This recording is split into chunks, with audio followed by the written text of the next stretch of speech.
여러분은 환경이라고 하면 어느 정도의 범위를 생각하고 있으신지요?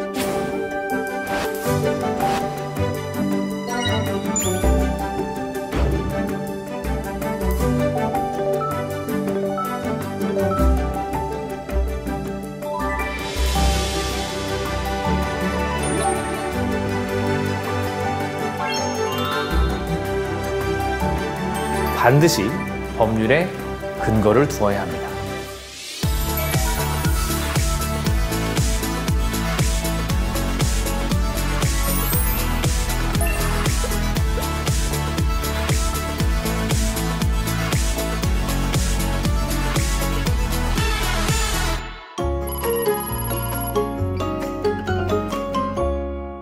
안녕하세요.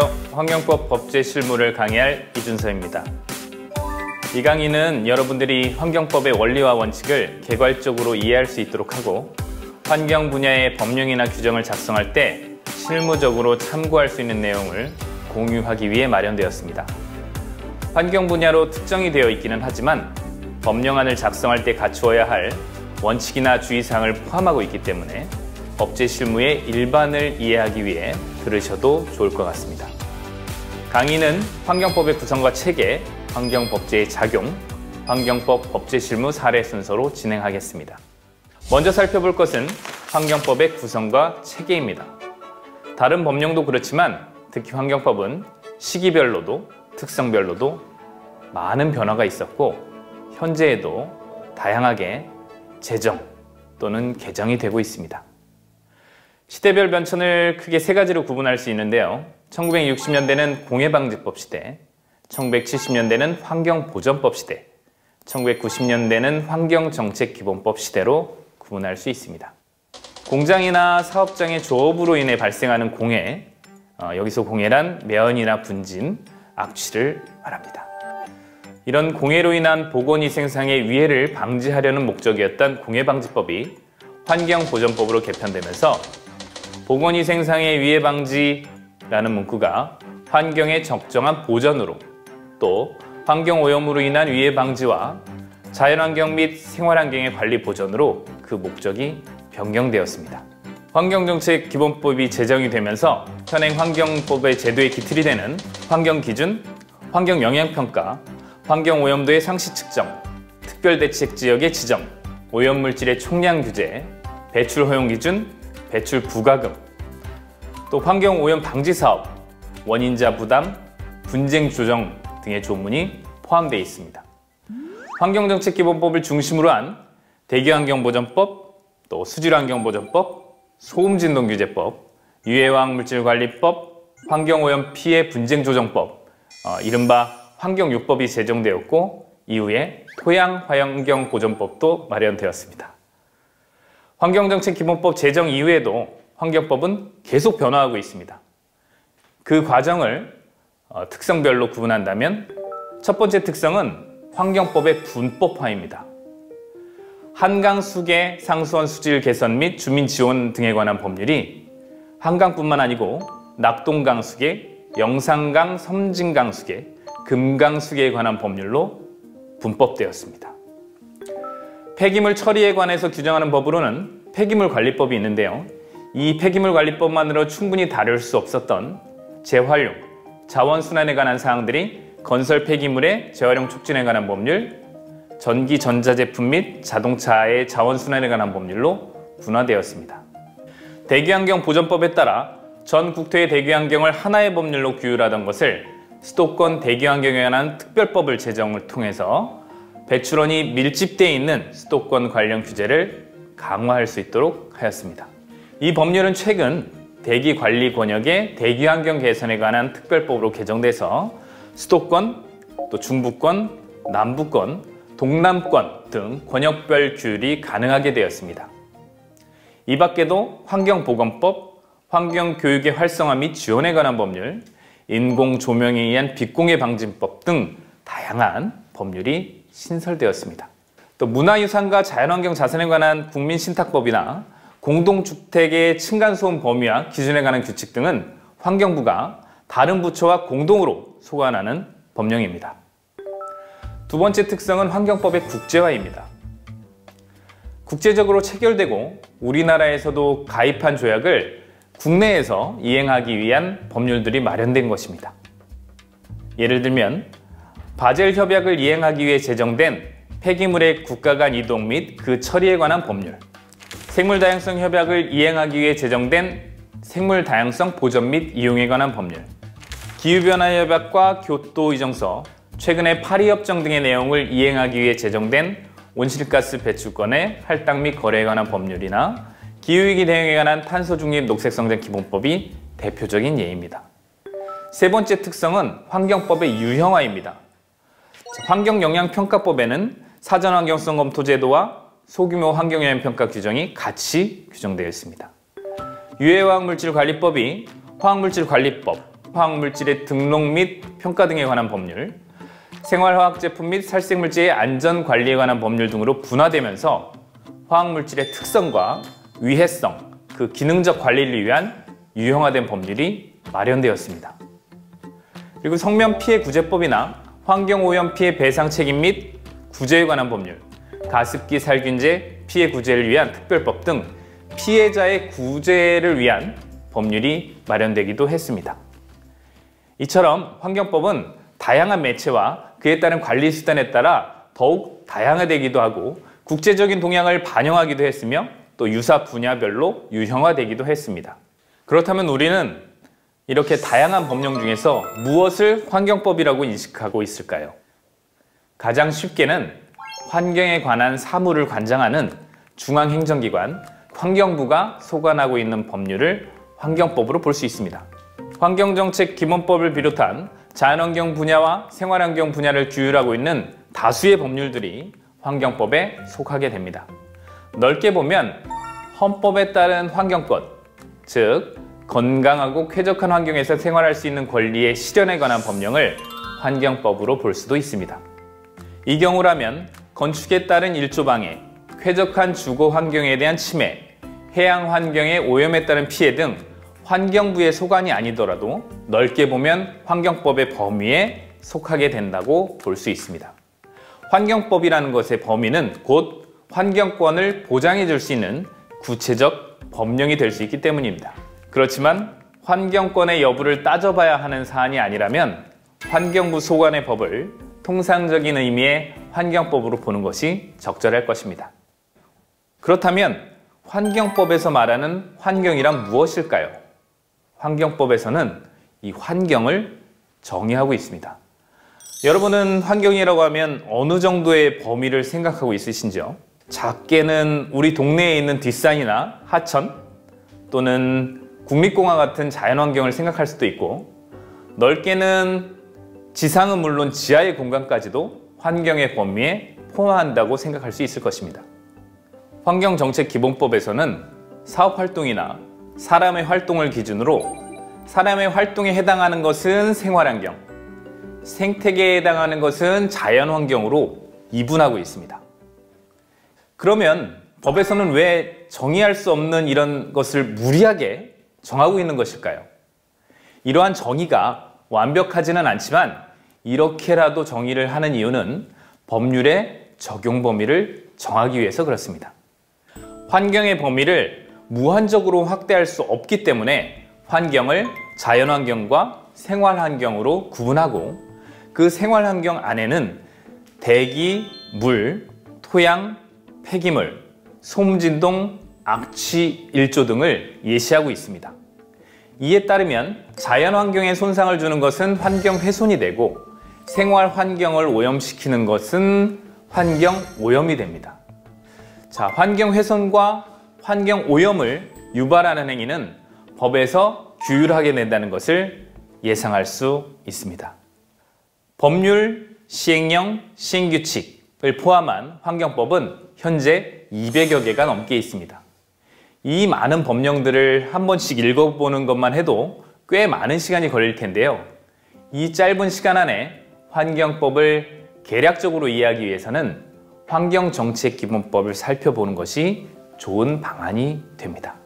환경정책기본법은 헌법의 환경권을 구체적으로 실현하기 위해서 환경법 분야의 제도, 정책 등에 관한 기본적인 방향이나 원칙, 기준을 정하고 있는 법입니다. 이 법의 기능을 세 가지로 정리할 수 있습니다.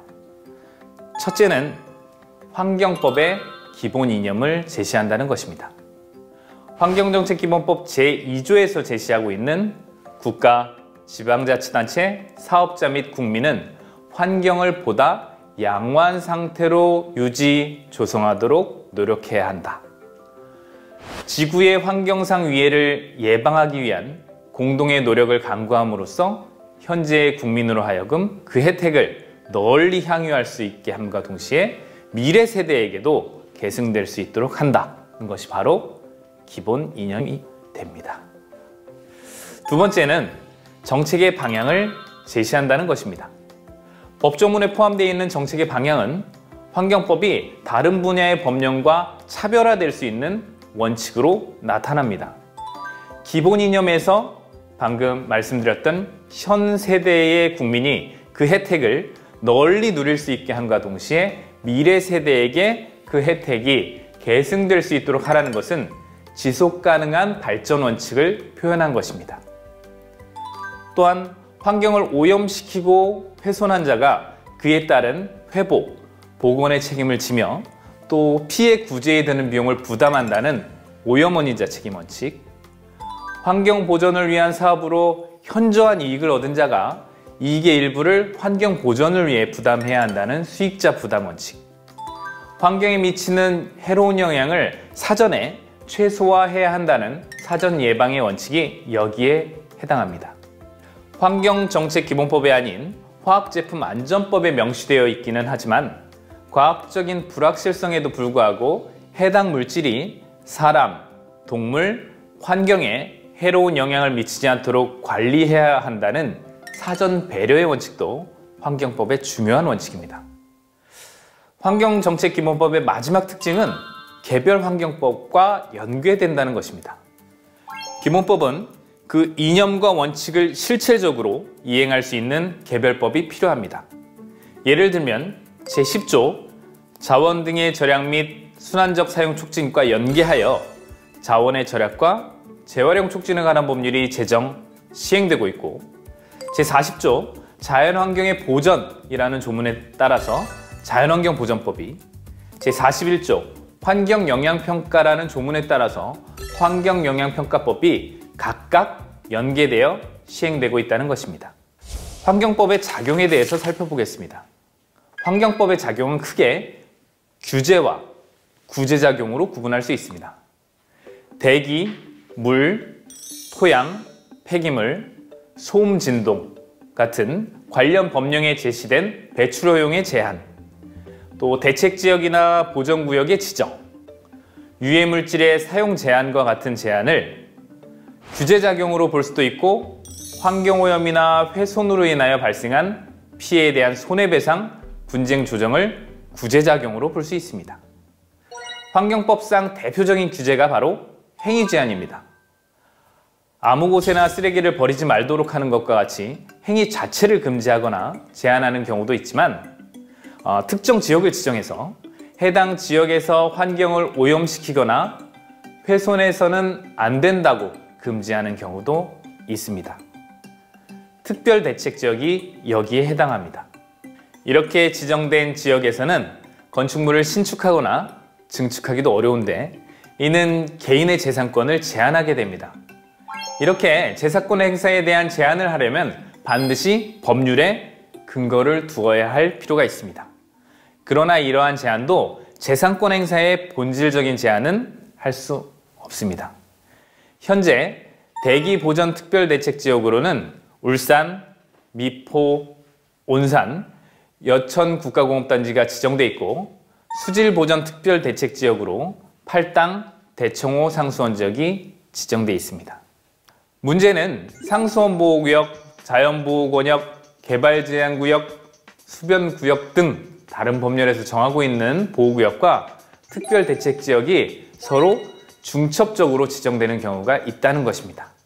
다른 규제 유형으로 일정한 기준을 설정해서 배출하는 오염물질에 대한 농도나 양을 규제하는 것이 있습니다.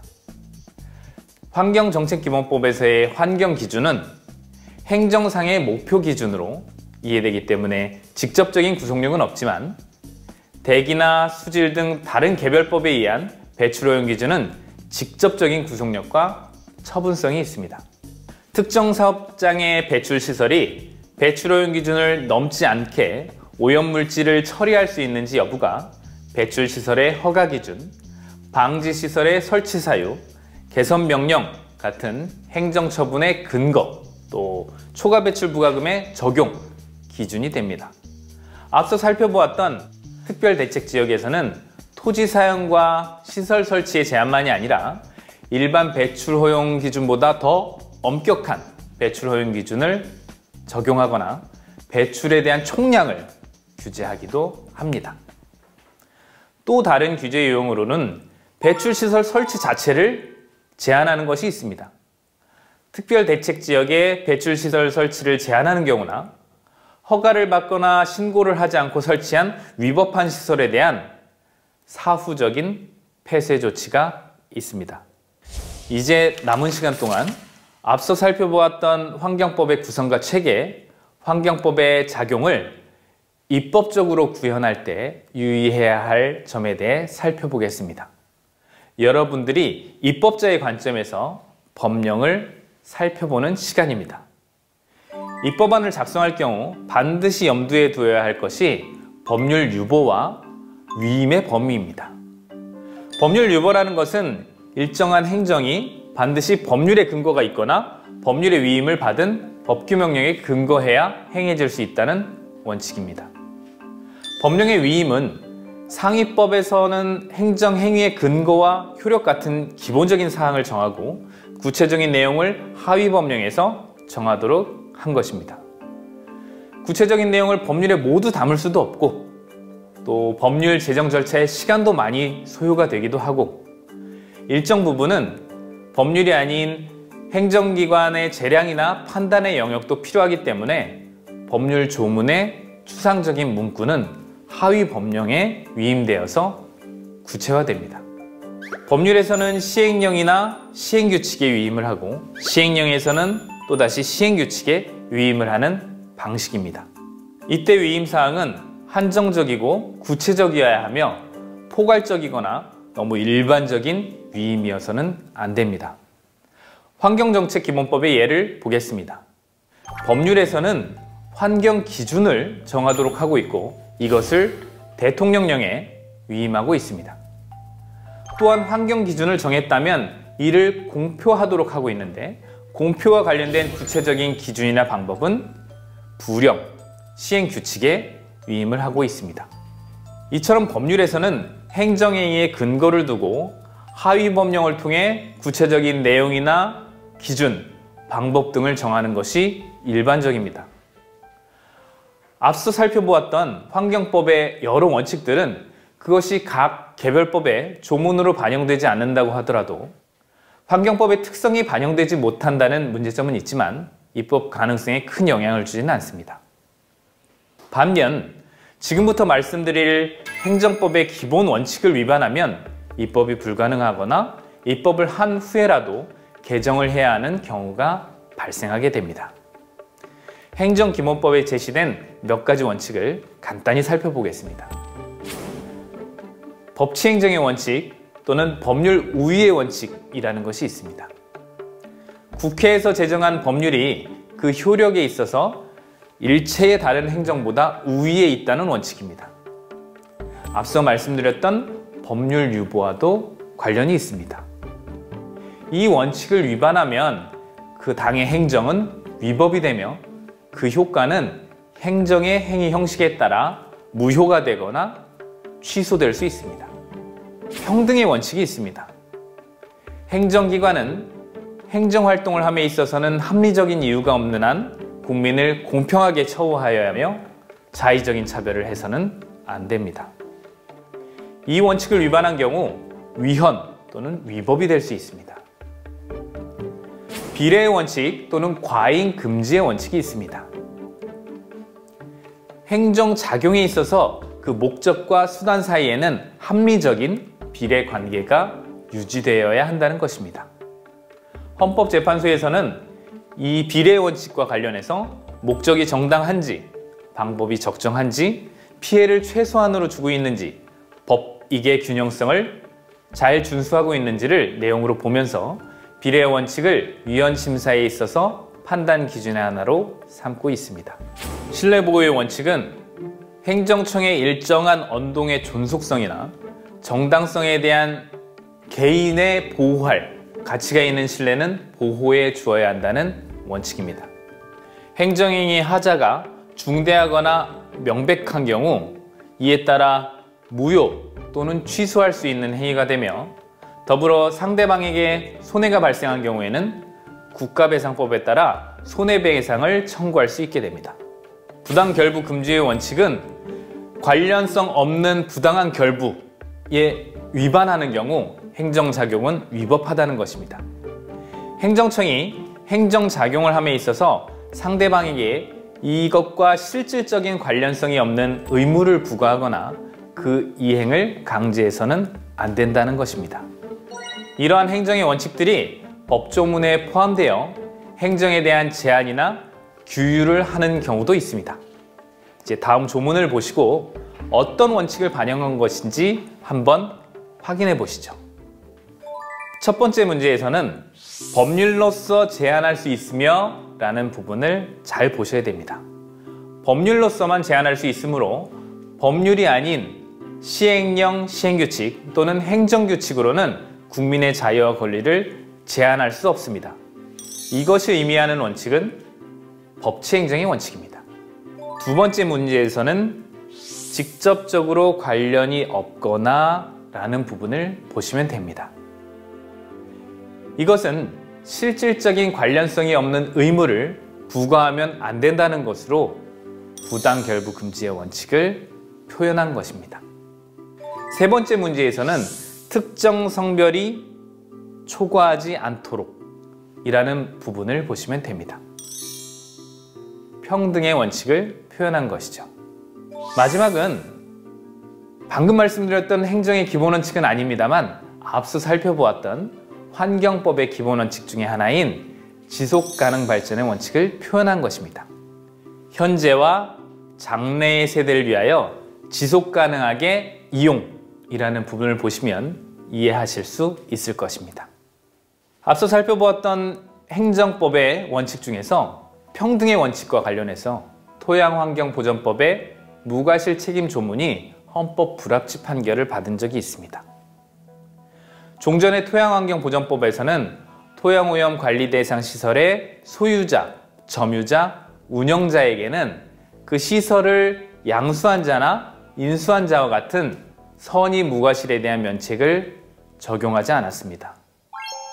헌법재판소에서는 이 오염원인자 관련 조항이 다른 책임 완화 수단을 마련하지 않은 채 토양오염 관리 대상 시설의 소유자, 점유자, 운영자를 오염원인자로 보아 손해배상, 토양 정화 책임 등을 부담하도록 하고 있어서 이 조문은 비례원칙, 즉 과잉금지 원칙에 반하여 재산권을 침해한다고 판단하였습니다.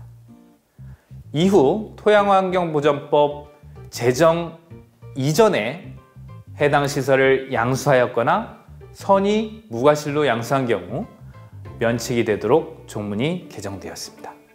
정부에서 입법안을 작성하게 되면 입법 예고와 더불어 사전평가라는 것을 각 부처에 요청하게 됩니다. 이 사전평가에는 개인정보 침해 요인 평가, 부패 영향 평가, 성별 영향 평가 등이 있습니다. 해당 부처별로 담당하고 있는 평가제도의 목적과 내용이 다르기 때문에 법의 원칙에 대한 종합적인 고려를 해서 입법안을 작성해야 됩니다. 다음 사례는 부패 영향 평가를 통한 개선 권고의 내용입니다. 이 법안에 무엇이 문제가 되어서 개선 권고를 했을까요? 법률에서는 위원회에 위원을 둘 수 있도록 하고 시행령에서는 위원회 임기를 2년으로 정하고 연임할 수 있도록 하였습니다. 자, 연임할 수 있다. 이 조문은 언뜻 보면 별 문제가 없어 보일 수도 있지만 피해 인정, 지원 범위 결정 등 위원회의 심의 의결 내용의 권한을 고려할 때 특정인이 위원으로 장기간 연임되거나 이해관계를 가진 위원이 제척, 회피, 그 위원에 대한 기피 등의 제도가 마련되지 않으면 심의, 의결의 객관성, 공정성에 대한 우려가 제기될 수 있습니다. 다음 사례를 보시죠. 구체적인 기준이나 자격 없는 포괄적인 조문은 재량의 남용을 유발할 수 있습니다. 위원 선정 절차에 있어 임명, 위촉권자의 재량과 자의적인 판단을 최소화할 수 있도록 자격 기준을 객관화하고 구체화할 필요가 있습니다. 위원회의 심의 의결 내용의 강한 구속력과 권한을 고려할 때 위원 임명에 대한 자의성은 부패의 유발 요소가 될 수 있으므로 위원회의 특성과 위원회 임명에 관해서는 이 부분을 조심해야 합니다. 연임 제한에 관한 조문도 다음과 같이 횟수를 제한하여 부패 요소를 사전에 방지할 수 있습니다. 다음 사례는 법률의 위임 없이 조례로 과태료 부과를 규정하고 있는 사례입니다. 단서를 통해서 정일, 정시의 배출을 이행하지 않은 경우 과태료를 부과하도록 하거나 과징금을 부과하면서 구청장이 필요하다고 인정하는 경우를 예외로 하고 있습니다. 법률에서 정하지 않은 과태료를 부과하거나 과징금의 조건을 조례로 부과하는 것은 법률 유보의 원칙과 다만 주민의 권리와 제한 또는 의무 부과에 관한 사항이나 벌칙을 정할 때는 법률에 위임이 있어야 한다라고 규정한 지방자치법 제22조의 단서를 위반한 것입니다. 권리의 제한은 반드시 법률에 근거를 두어야 합니다. 법률에서 하위 법령에 위임하거나 기본법에서 각 개별법으로 정하도록 한 사항이 미비된 경우가 있습니다. 소관부처 입장에서는 법률안을 작성할 때는 추후 있을지도 모를 상황에 대비하느라 그 밖에 필요한 사항을 하위 법령에 위임하는 경우가 많습니다. 하지만 막상 하위 법령을 작성할 때는 적당한 위임의 내용을 마련하지 못하는 경우도 있습니다. 기후위기 대응을 위한 탄소중립 녹색성장기본법 제2조에서 보면 온실가스라는 것을 정의하고 있습니다. 온실가스란 적외선 복사열을 흡수하거나 재방출해서 온실효과를 유발하는 대기 중의 가스 상태의 물질로서 이산화탄소, 메탄 등 그 밖에 대통령령으로 정하는 물질을 말한다 라고 규정하고 있습니다. 그렇다면 온실가스에 해당하는 물질이 대통령령에 표현이 되어야 합니다. 하지만 대통령령에서는 이 부분이 미비되어 있습니다. 수도법 제42조를 보면 일반 수도 사업자는 수도물의 공급을 시작한 후에는 그 일반 수도 사업의 전부 또는 일부를 폐업하거나 휴업하여서는 아니 된다라고 규정하고 있습니다. 단서 규정을 보면 다만 대통령령으로 정하는 폐업 또는 휴업의 허가 기준에 따라 인가관청의 허가를 받은 경우에는 그러하지 아니하다라고 규정되어 있지만 이 허가 기준이 시행령에는 규정되어 있지 않습니다. 하위 법령에서 규제 범위를 임의로 확대해서도 안 됩니다. 가축 분야의 관리, 이용에 관한 법률 제8조 1항 제1호에서는 가축 사육 제한 지역으로서 주거 밀집 지역으로 생활 환경에 보호가 필요한 지역을 규정하고 있습니다. 그럼에도 이 조례에서는 이를 주거지역, 상업지역, 공업지역, 녹지지역으로 규정하고 있습니다. 도시지역 중에서 주거지역은 주거 밀집 지역에 해당하기 때문에 법률에서 정하고 있는 제한 범위에 포함한다고 할 수 있겠지만 상업지역이나 공업지역을 법률에서 정하고 있는 주거 밀집 지역으로서 생활환경의 보호가 필요한 지역으로 해석하기에는 무리가 있습니다. 그 다음 사례에서는 가축사육 제한지역을 남구 전 지역으로 정하고 있습니다. 구내에서는 다양한 용도구역이 지정되어 있음에도 불구하고 전 지역을 가축사육 제한지역으로 지정한 것은 법률에서 정하고 있는 제한의 범위를 넘어선 것으로 해당 구를 용도지역별로 구분하여 제한지역을 다시 설정해야 할 필요가 있습니다. 권한의 명확화도 신경을 써야 합니다. 법률의 내용뿐만 아니라 필요한 규정의 완비 여부를 검토해야만 하위 법령에 영향을 미치지 않습니다. 특히 허가, 허가 취소, 지정 취소 같은 조문들은 서로 대응되는 권한을 확인해야 합니다. 이 사례에서는 법률의 시장, 군수, 구청장의 기초환경교육센터의 취소 근거를 두지 않아서 하위 법령에서는 기초환경교육센터의 지정 취소에 관한 조문을 둘 수 없는 상황이 된 사례입니다. 제가 준비한 강의는 여기까지입니다. 이 강의의 포인트는 법령안을 작성할 때 해당 법령안의 위법적인 요소 또는 부패 유발 요인이 없도록 행정의 기본 원칙을 잘 숙지해야 한다는 것입니다. 한편 환경법의 원칙은 그것이 법령에 적절히 반영되어 있지 않았다고 해서 법령안 자체에 문제가 발생하는 것은 아니지만 환경법의 이념을 실현하기 위해서는 반드시 이해하고 참고해야 하는 방향성이 될 것입니다. 이 강의를 통하여 여러분들이 환경법 법제 실무를 이해하시는 데 조금이나마 도움이 되었기를 바라며 강의를 마치겠습니다. 감사합니다.